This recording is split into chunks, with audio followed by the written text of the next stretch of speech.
It's not unusual for a television show to return from the dead in order to finish old business and propose new, in the form of a TV movie, Gilligan's Island, Mary and Rhoda, or new series, Still the Beaver, Fuller House, or a series of TV movies, Perry Mason, The Rockford Files, or folded into another series altogether, The Seinfeld Stealth Return, folded into a season of Curb Your Enthusiasm, or the very same series, just after a long break, Doctor Who.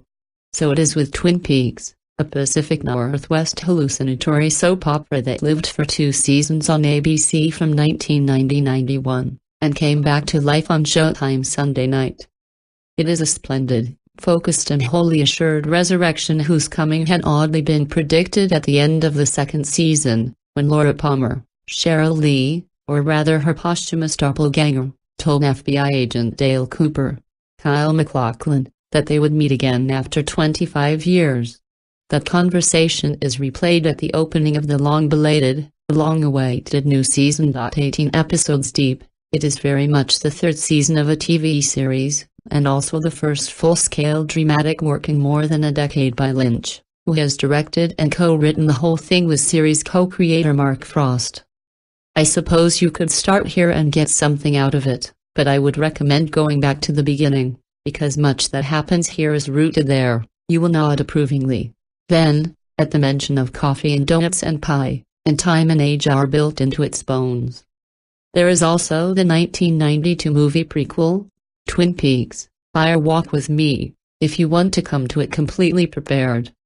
There are mysteries, which can have solutions, and mystery, which, by definition does not.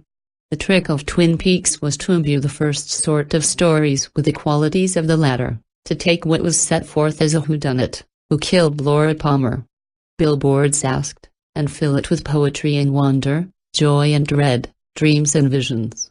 When the central mystery was resolved, about a third of the way into the season, much of the energy went out of the show as well, and it stumbled, for a while, into mere eccentricity and scattered its cast into unproductive subplots.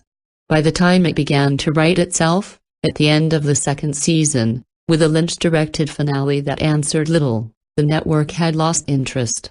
And many viewers had too. Now the mystery is back. Nevertheless, the 2nd season concluded with multiple cliffhangers, including Cooper's possession by Bob, the murderous spirit that had earlier driven Leland Palmer, Ray Wise, back again, to kill his daughter Laura, among others, an explosion in a bank vault where Audrey Horne, Shrillin Fenn, expected back, which is not necessarily to say she's alive, had chained herself in protest. Frost and Lynch left the port open.